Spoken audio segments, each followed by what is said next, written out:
Hello everyone, and you're very welcome to our podcast Narcon today. We're going to discuss why narcissists target particular people and why they target what I term as light workers or people of the light in particular. So we're going to go into the reasons why this is the most juicy food source, if you want to put it like that, in terms of narcissistic supply. A type of person or a type of people.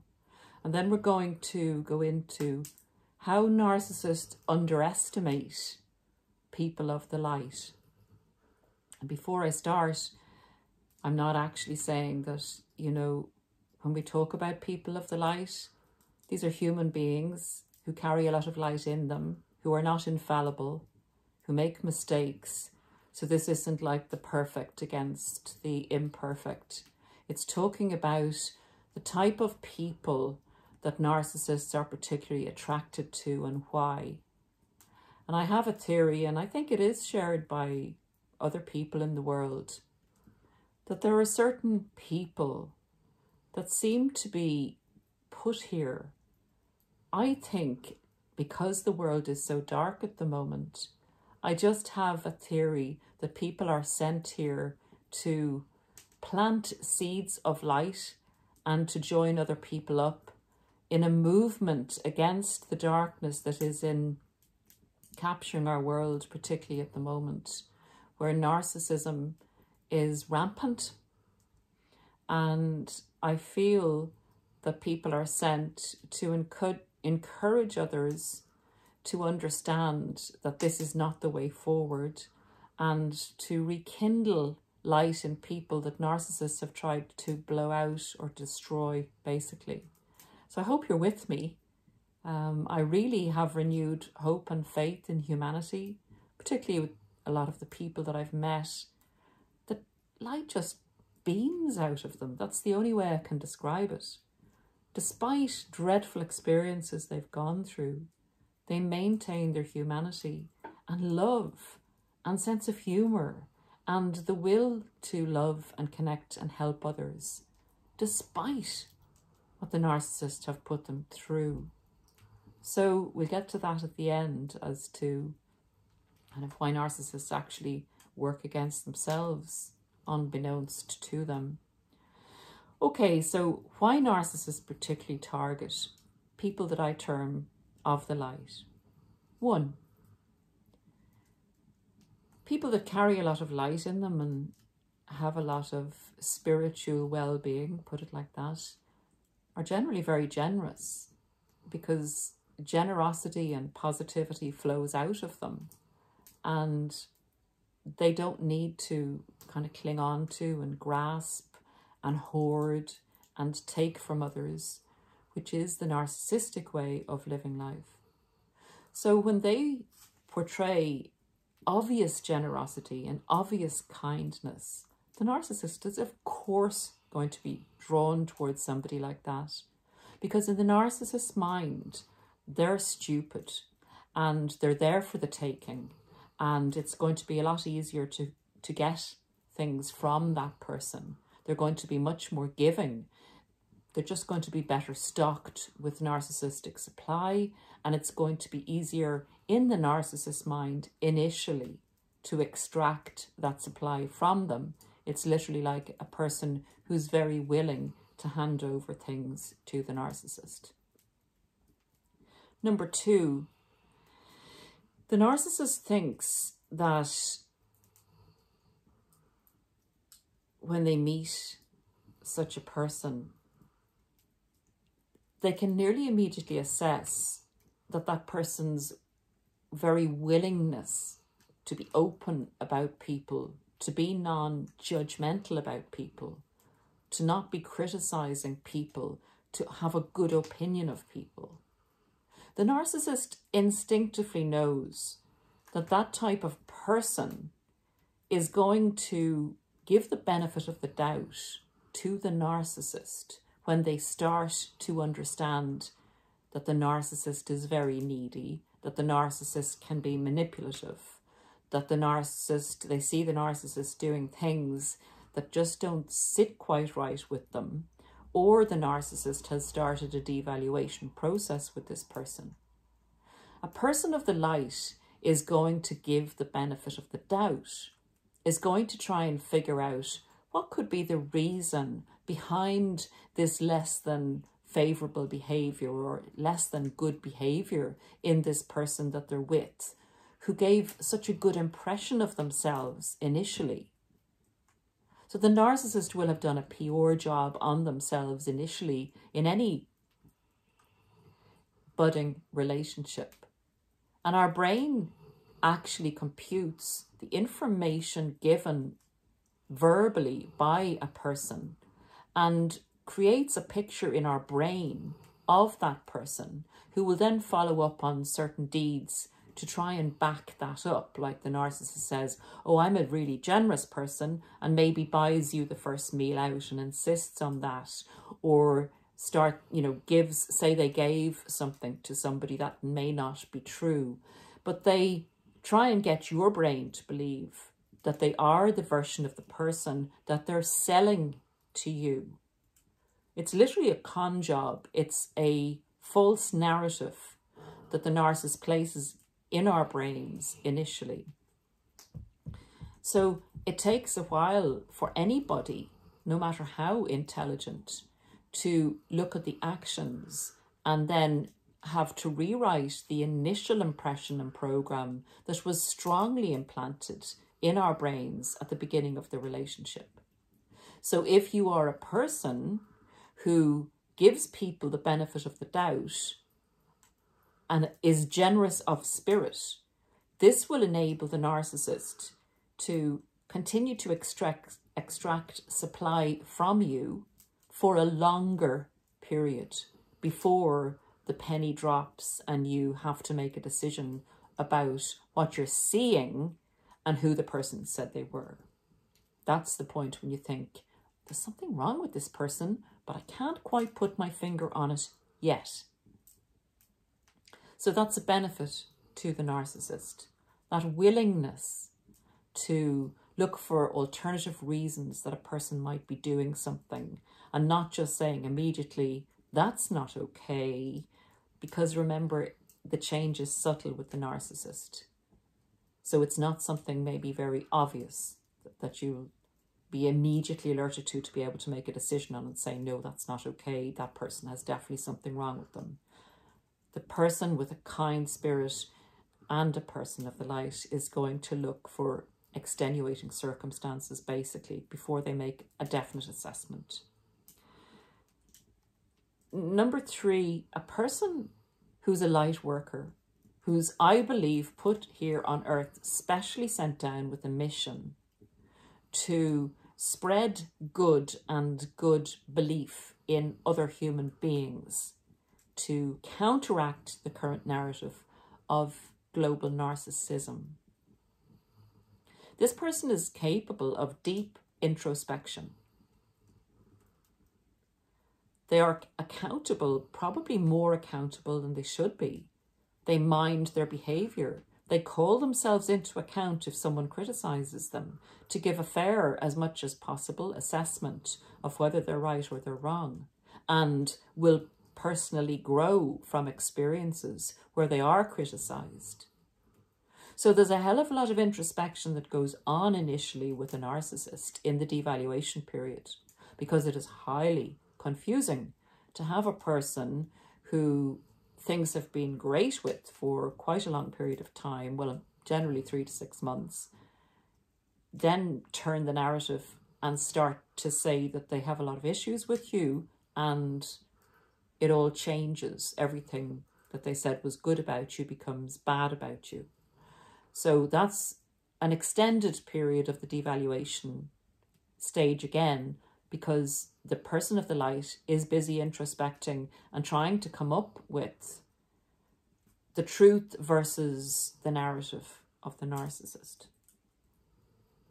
Number 4, people of the light workers aren't paranoid. They don't go around suspicious of everybody, because they believe, as the narcissist believes, in their worldview, a person of the light believes that people are similar to them, that human beings are of a good nature in general, and that maybe evil or badness is just for a certain section of society, like the serial killers, etc., and that most people are good. So they don't go around paranoid and suspicious.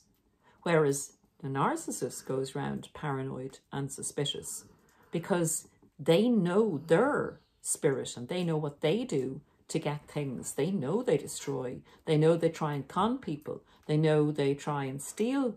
They know they try and outwit other people to get what they want. So they think everybody does that. That's often why actually narcissists, just as an aside, when someone's being kind, the narcissist is actually suspicious of the person's intentions, thinking that the kindness is a manipulation because that's what they do. I hear a little person snoring in the background. I hope that's appropriate soundtrack or background music and is relaxing for people.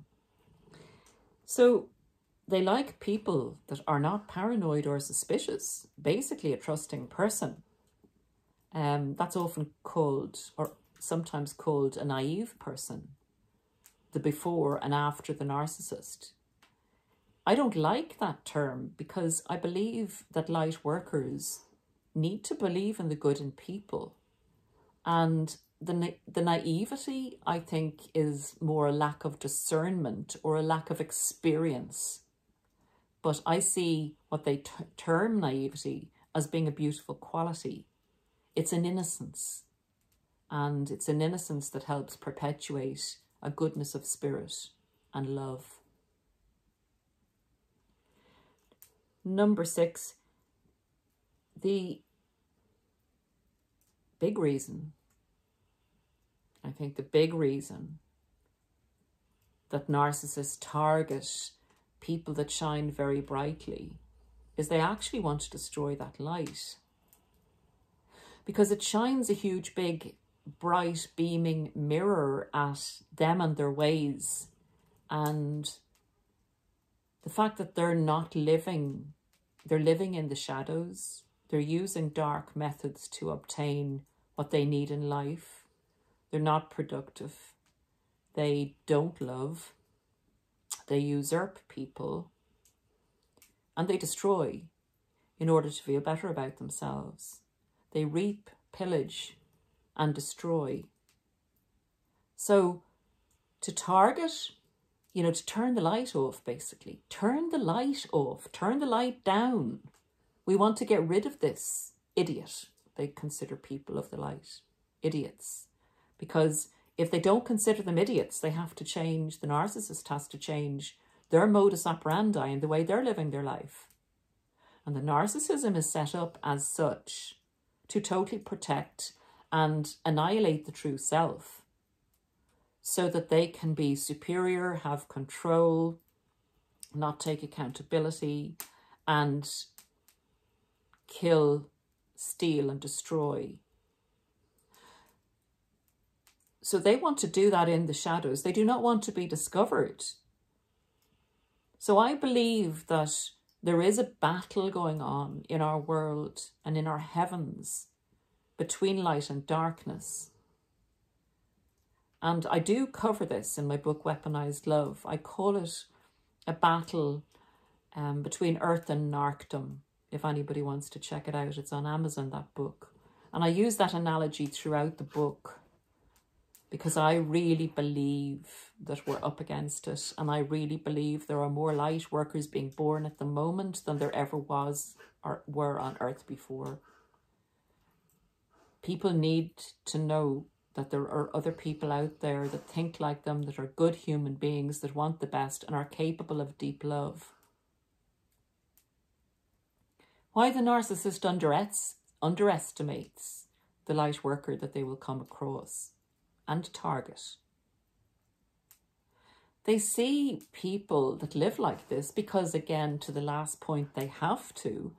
They see people that live like this as being totally stupid because they believe they're going to be exploited and that they're going to be easy to exploit. Now, they may initially, light workers may initially run with the narcissist narrative, not understanding that they're with somebody who's driven by the darkness. But that doesn't last. And a light worker will not generally go into play the narcissist games once they understand who the narcissist is and get this type of information so that they can depersonalize the experience and look at the narcissist objectively as a creature that behaves in a way that's not actually conducive to the survival of humanity. It's all about them. It's all about the I. There's never the we with the narcissist. And I was just actually noticing, this is just a small aside, but have you ever read, say, an interiors magazine, and there's an article where there's a couple, and although the couple have both done up the house or whatever, you know, they both live there, they both own the place, one person will say in the couple, I did this and I did that.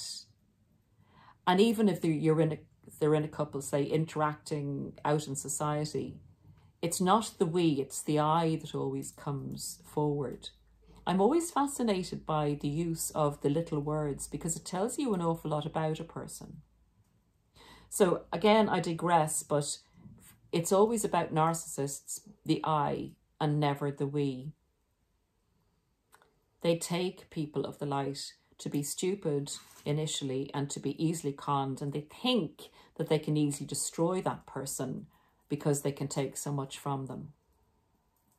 And I'm not saying it's easy to deal with a narcissist if you are filled with light and love. You will take a hit, but you can turn that hit into turning that light on brighter when you get back up on your feet. So the narcissist really underestimates someone that carries that light, even if it's very dimmed at a point where you're very destroyed by a narcissistic discard or smear campaign, or the fact that the narcissist has managed to take your property, your money, or worse still, your children.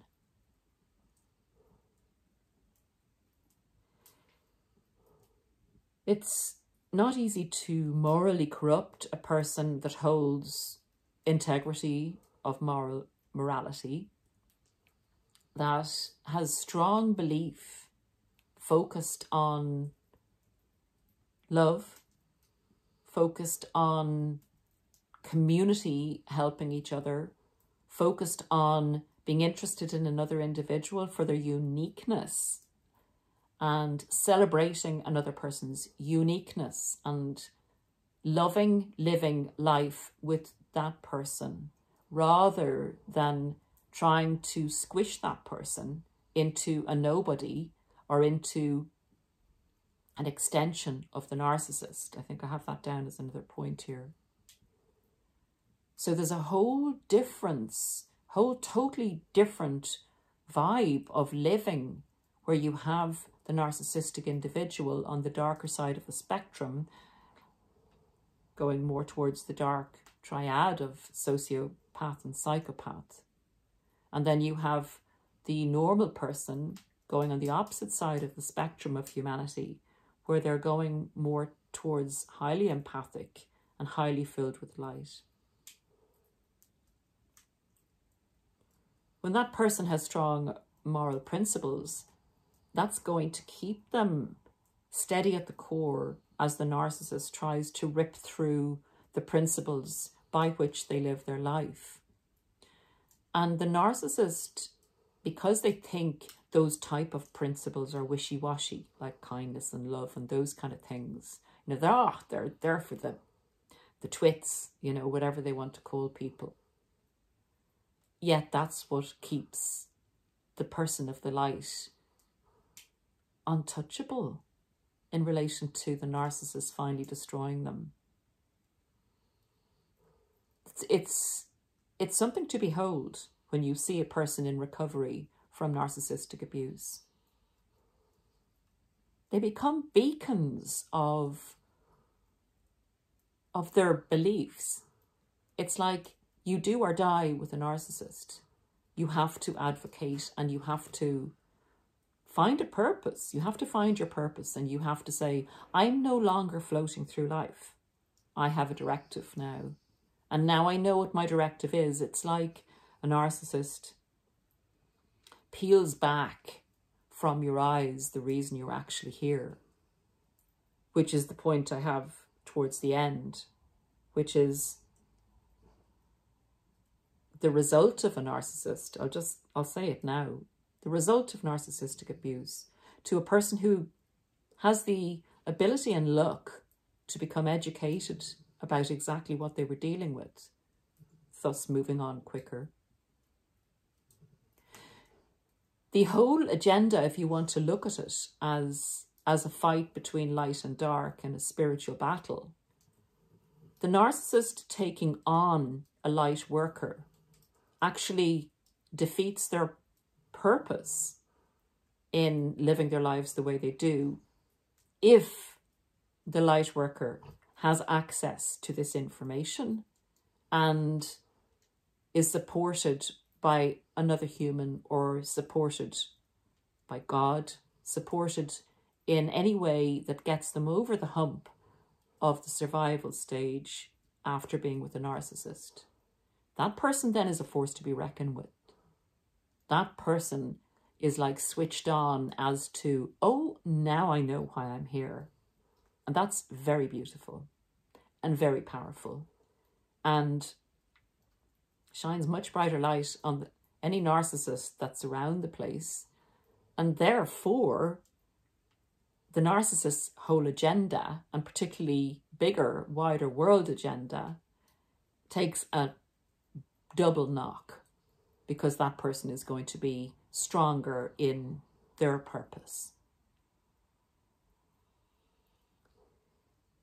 A person of the light, the narcissist totally underestimates, because that person can and has the ability to withstand immense emotional pain because they have immense emotional resources within them and the ability to emotionally regulate even a very bad situation themselves.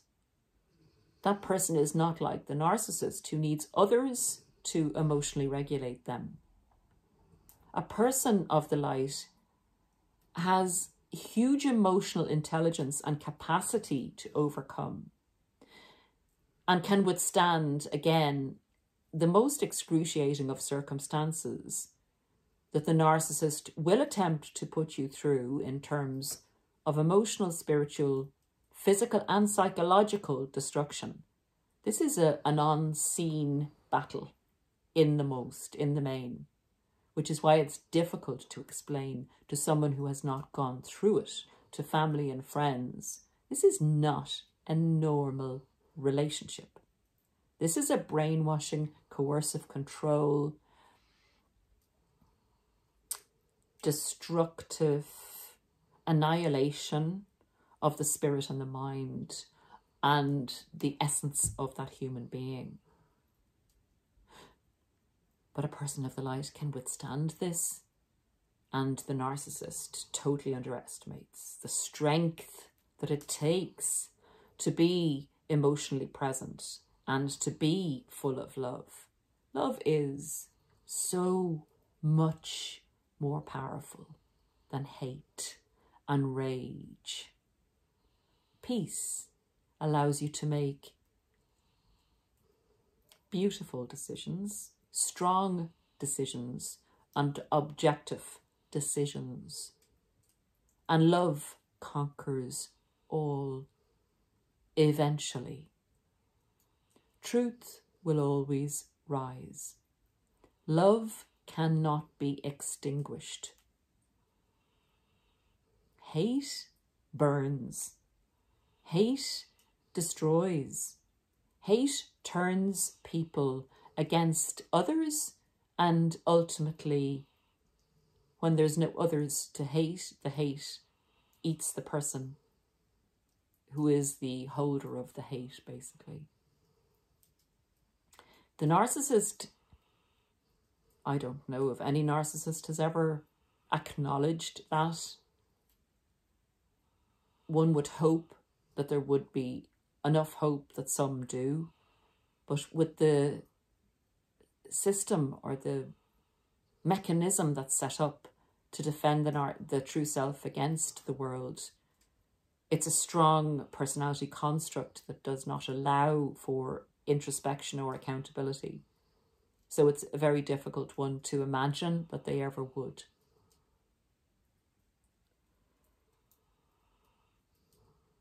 The person of the light, and this is the last point I will make here, the person of the light knows instinctively at a core level that they have a purpose.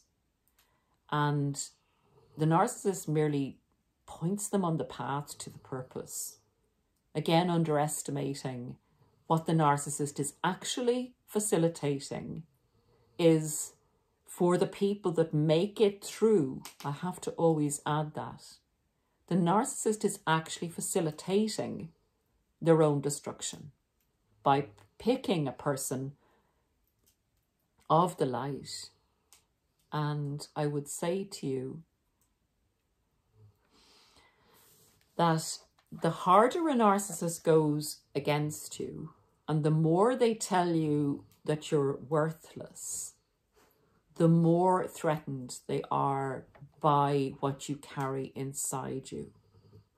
So if the narcissist gave you a dreadful discard, one of the most cruel, without any prior warning, and eventually went on to do a horrible smear campaign on you or anything else to destroy and take you down, like tried to deny you custody of your children, gave you a stinking divorce, you know, whatever they did to show their hate towards you is commensurate with the light you have inside yourself, in my opinion. So take heart and see light in the destruction of the narcissist, which is, I don't say that lightly, but if you're at the point where you feel more healed than unhealed, you may be able to see some merit in your experience because of the way you've handled it and because of the work you've put in to the healing process and understanding that there are these types out there. They are not good to be around, but when we understand that they're there and get to understand the experience we had with them and make that fruitful for ourselves and for humanity in general, we're on the right road. From Remy and myself, have a very good week ahead, and we will see you hopefully in 4 more days' time. God bless to everybody, and see you again soon.